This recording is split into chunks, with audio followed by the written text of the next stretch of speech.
Welcome to AUSA's Army Matters podcast, focusing on what's important to the total Army community. Today's episode is brought to you by GEICO. This Military Appreciation Month, GEICO would like to thank all current and retired military personnel. As a member of AUSA, you could qualify for a special discount. It's GEICO's way of saying thanks for all you do. Hi everyone, I'm Dailey, and welcome to Family Voices. I'm happy to be the newest member of the AUSA family as your Family Readiness Director. Thank you for joining me on my very first podcast. Our topic today is volunteers and Army Spouse Appreciation. Each year during April and May, we take time to honor two very special groups, our volunteers in April during National Volunteer Month, and our military spouses during Military Spouse Appreciation Day, which is part of Military Appreciation Month in May. Year after year, Army families devote countless hours to volunteering in and around the communities of which their spouses serve. In the month of April and May, we take time to thank them for their contributions to the Army's overall mission. The Chief of Staff of the Army, General James McConville, has declared that people are the Army's top priority. This is clearly outlined in the Army's People First strategy. Today, we will discuss how the Army is recognizing the importance of our military families and how critical their contributions are to their success. We are honored to have with us today Mrs. Maria McConville, spouse of the Chief of Staff of the Army. Hi, Maria. Hello, Holly. Thank you so much. We're happy you are joining us. It's my pleasure. And with Maria, we are also welcoming Mrs. Alexandra Grinston, spouse of the Sergeant Major of the Army, Michael Grinston. Hi, Alexandra. Hi, Holly. I'm glad to be here. Well, thank you. We're glad you're here too. In addition to Maria and Alexandra, we have with us two subject matter experts, Ms. Teresa Briley, Director Assistant G1 for Civilian Personnel. Hi, Teresa. Good morning, Holly. Glad to be here. Good morning. Thank you for joining us. Thank you. And Mr. Steve Yearwood, Program Analyst in the Soldier and Family Readiness Division. Hi, Steve. Hi, Holly. Good morning. Good morning. I'm honored to be here. Well, I'm honored to have you here and have all of you here, so thank you. So Maria, Alexandra, Teresa, and Steve, thank you sincerely for joining us here on the Family Voices podcast show. And I, as well as our listeners, thank you for taking time to share your knowledge and insights on the importance of volunteerism. So Maria and Alexandra, I thought we might start by allowing our listeners to learn a little bit about each of you. Could you please share where did you grow up and what was it like to be a young officer spouse or a young enlisted spouse? Maria, would you mind starting first? Absolutely, Holly. And thank you so much for hosting us today on AUSA's Army Matters. It's great to be here with everyone. I've been an Army spouse for over 33 years, and I learn more and more about the military every day, and partially in thanks to AUSA and all the great work that they do. But I grew up in Rocky River, Ohio, a suburb of Cleveland, and I'm one of 6 kids. I had no military exposure whatsoever growing up. I don't know anyone in my family that ever served in the military. It was not a topic of conversation ever at the dinner table in our family. So I didn't really know anything about the military.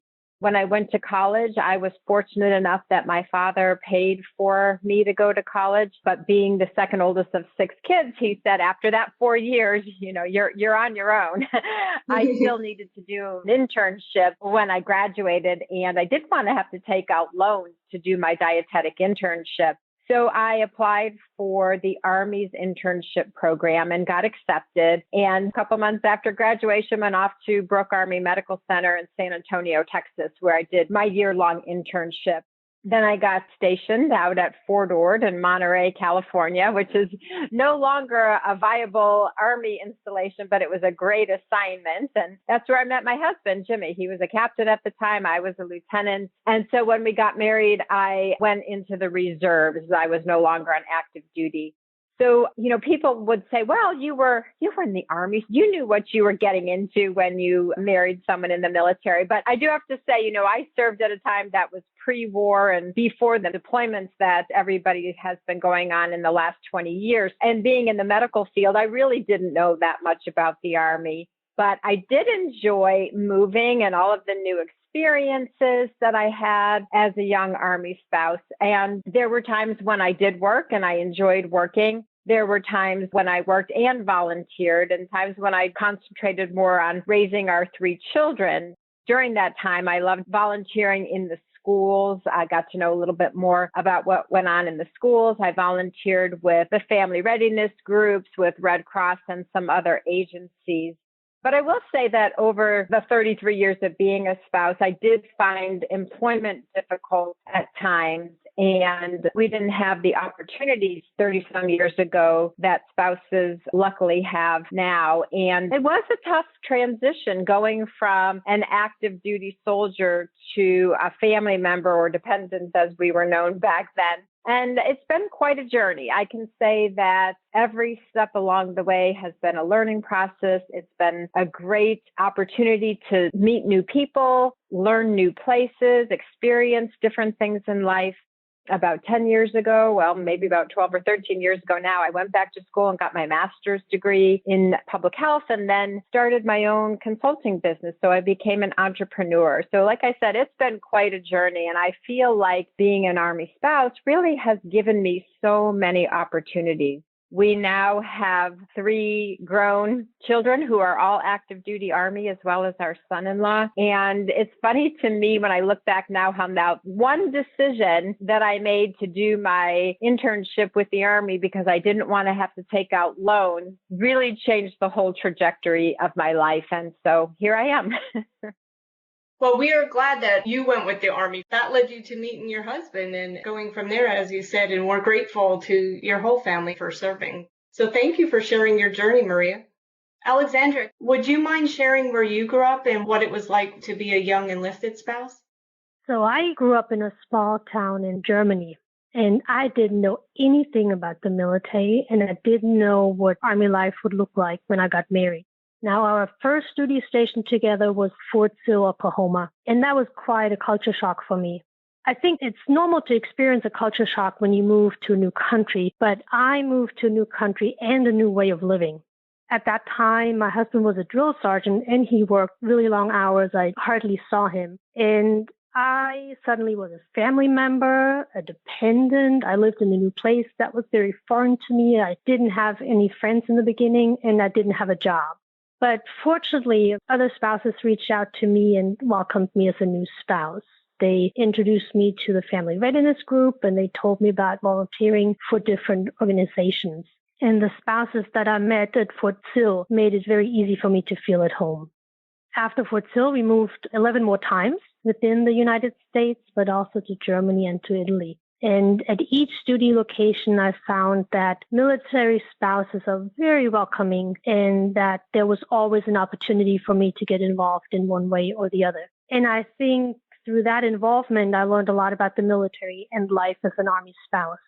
Now, looking back, I have to say that it has been a great experience. Would do it all over again. But I have to admit that it was not always easy. My husband went on several deployments when our 2 daughters were little, and I'm very sad that he missed out on so many years of their life and that our daughters spent so much time without their father. Fortunately, my husband hasn't deployed in the last few years, and I'm very grateful, and I now feel even more grateful when we can celebrate holidays and birthdays together. Yeah, I can relate to how holidays are so special, especially to us military families.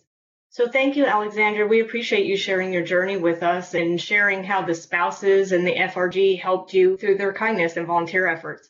So during National Volunteer Month, we pay special tribute to those who give their time and energy for someone other than themselves, like we just heard. Maria, may I ask you, why is it important to recognize those Army spouses who volunteer? Well, that's a good question, Holly. I mean, we all know that volunteers are really essential to so many organizations. And without volunteers, services and even the things that we would consider niceties would be lacking. So all of these organizations, especially throughout the military, really depend on volunteers. And recognition is an important part of retaining volunteers.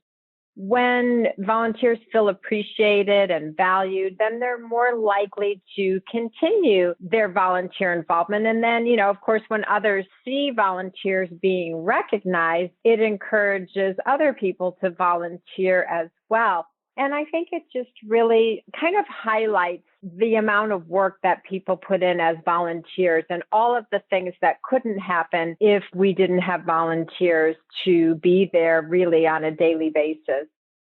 Yes, Maria. I remember I've seen different ways that we have shown appreciation to volunteers, and a simple thank you goes a long way. Absolutely. Alexandra, can you think of a personal experience throughout your journey as a military spouse where you witnessed someone who inspired others to volunteer or who made a significant impact? I have met so many amazing spouses and volunteers that it's impossible for me to just name one volunteer. There are inspiring volunteers in so many different areas, and I think it only takes one highly motivated spouse to encourage others to support a worthy cause. I've seen it in schools where a PTA president volunteered endless hours to support students and teachers and motivated other parents to help her. Or within a spouses club where one spouse took on the project of setting up a chapter of Operation Deploy Your Dress and then inspired other spouses to help her set up a clothing store and host several events so military spouses could select a free formal dress. I think every volunteer makes a significant impact, no matter where they volunteer or how many hours they put in. Yeah, that shows that one person's passion can really make a difference.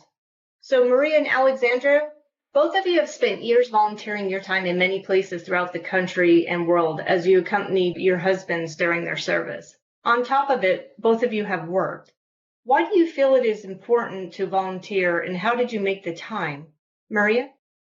Yeah, that's a good question. Well, I'm really fortunate in my line of work as a dietitian to have a lot of flexibility. As I said, I have my own consulting business right now, and I have worked full time at different times in my life, but I really prefer part time. With my business, I can take as much work or as little work as I want. And that has really been the key to allowing me to volunteer. I have taught my kids a saying, and I know that this saying is credited to JFK as well as back to Martin Luther. But the saying is, to whom much is given, much is expected. And that really resonates with me because I feel like I've been given this really great life. I mean, has every moment of my life been easy? No, of course it hasn't. But I really believe that the life that we've been given has been a great life. And that's why I think it's really important for me to want to give back. So when the kids were little, like I said, I volunteered in their schools. And I think that by volunteering in their schools and also with different Army organizations, it's helped me learn. Because sometimes we complain about things. We don't like the way that things are. But when I would volunteer, it helped me to understand why things were, or help to maybe be part of the solution and not just part of the problem.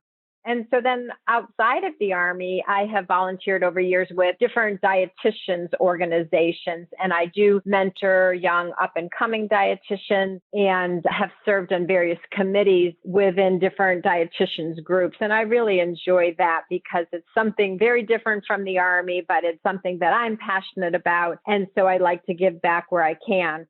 I also have been volunteering with a disaster recovery organization, helping out with people's homes that get flooded. I've taken down moldy walls and pulled up carpet and done all kinds of manual labor work, which I really love. And then we were also working quite a bit at the Capital Area Food Bank this past year during COVID. I really just feel like not only am I contributing value to an organization, but I get something in return from it. I asked myself one time when I was putting peanut butter jars into boxes on an assembly line at the food bank, I said, why do I enjoy this? And I said, I like to do this because I really feel like I'm contributing to something greater than myself. And so it's really been an important part of my life. And I look forward to what the next chapter in my life will look like when Jimmy retires, because then I feel like I'll be able to dive even deeper into giving back to humanity. I actually didn't work for a long time after our two daughters were born. I made a conscious decision to stay home to take care of them. And that also meant I had a little bit more free time. You know, I took care of my daughters, but I had time to volunteer.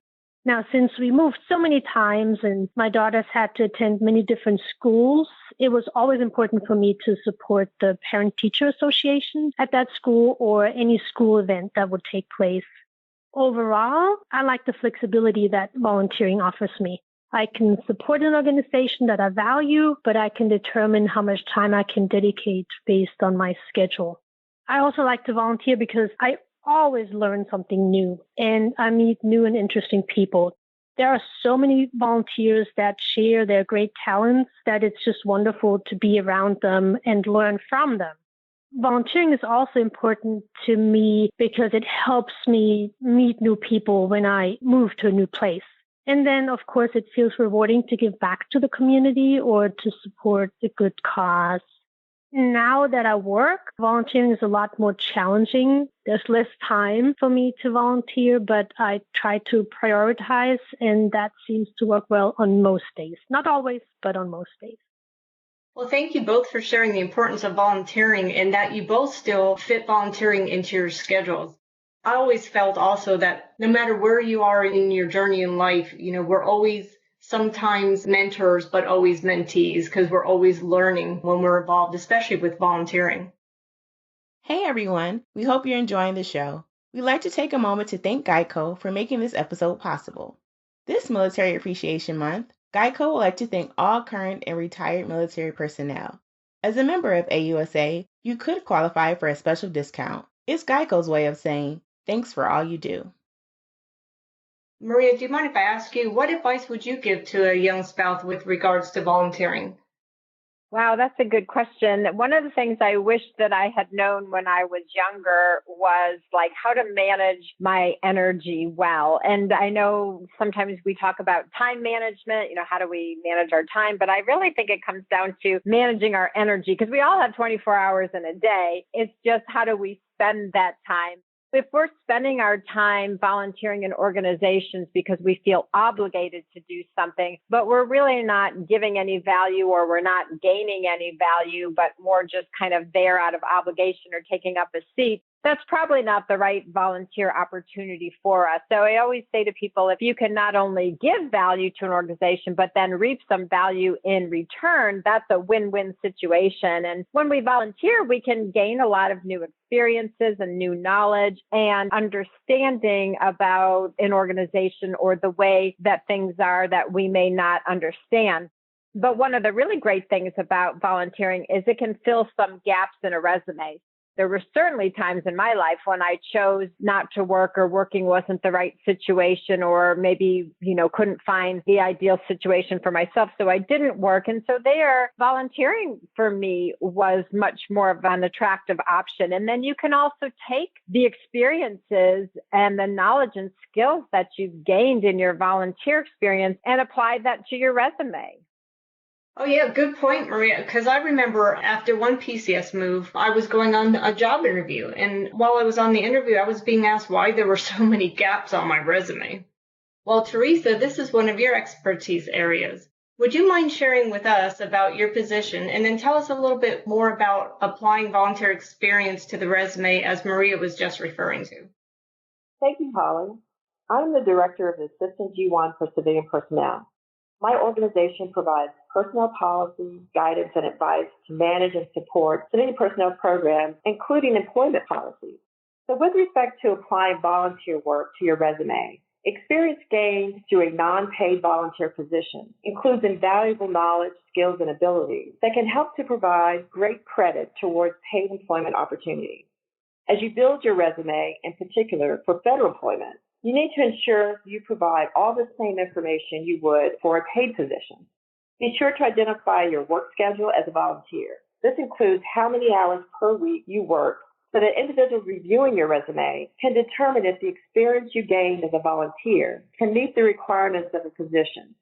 For example, having 52 weeks of specialized experience performing duties as a volunteer. Be sure to also include the length of time you work as well.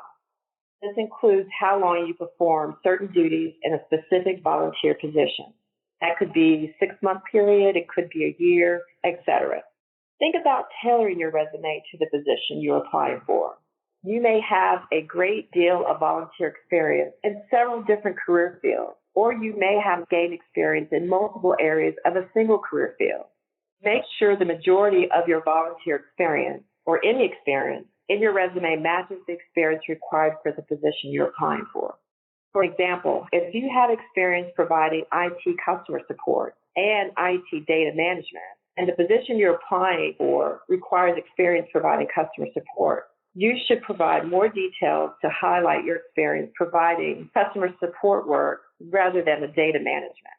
And please do not overlook or discount the details of your volunteer assignment.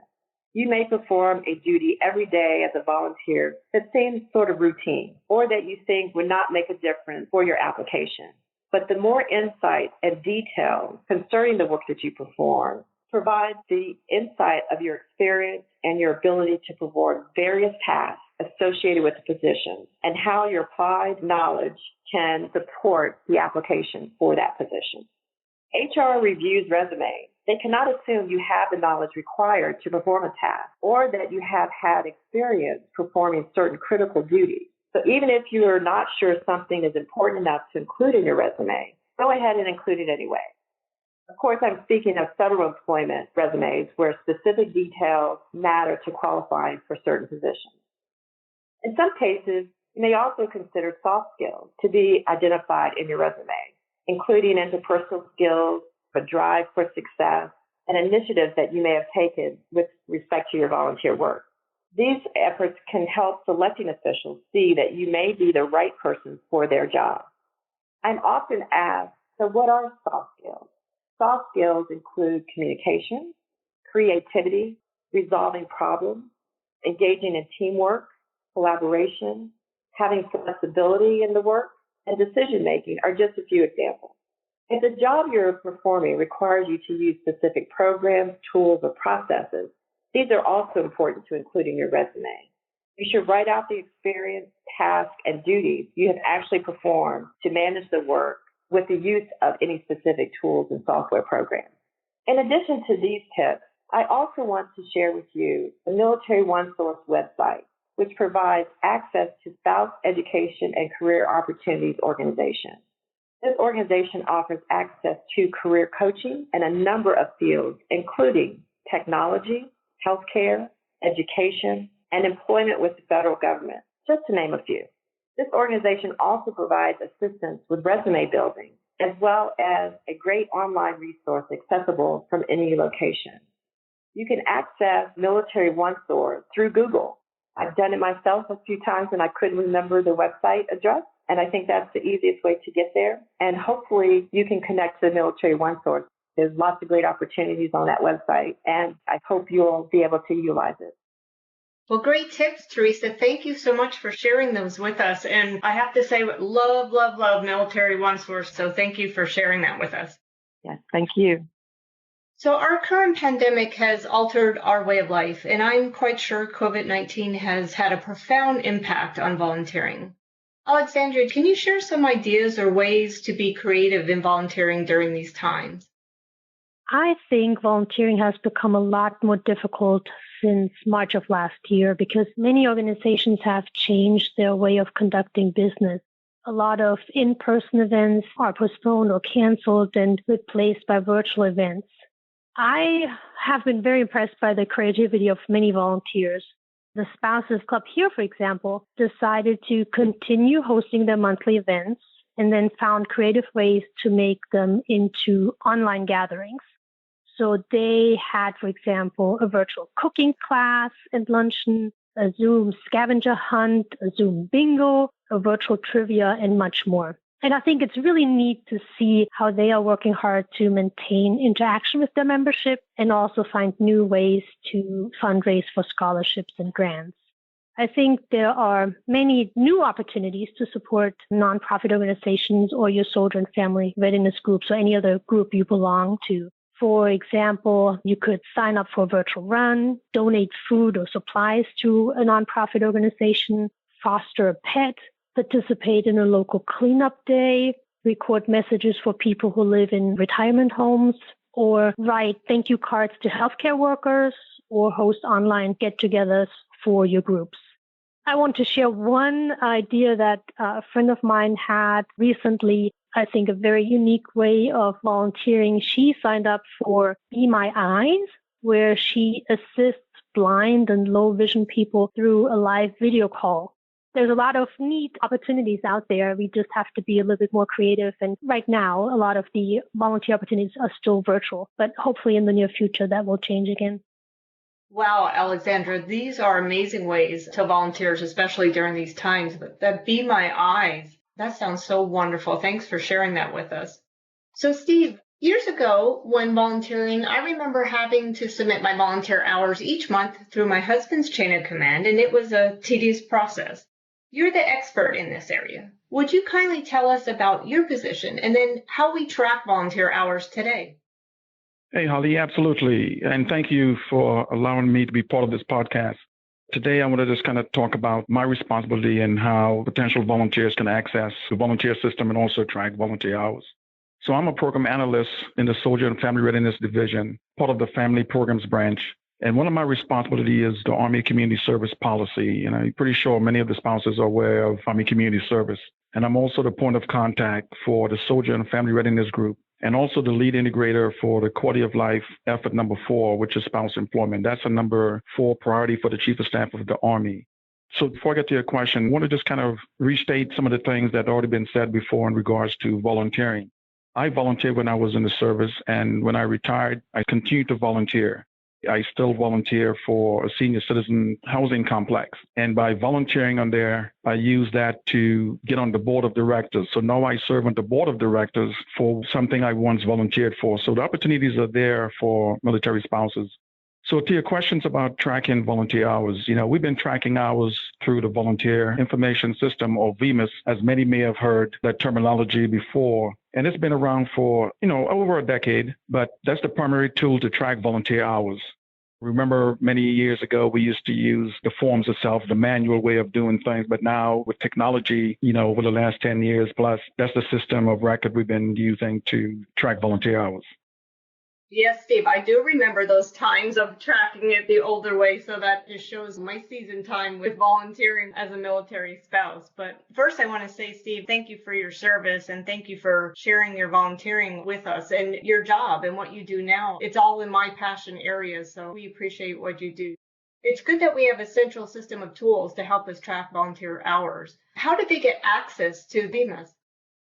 So once again, this system is the primary means of documenting your hours.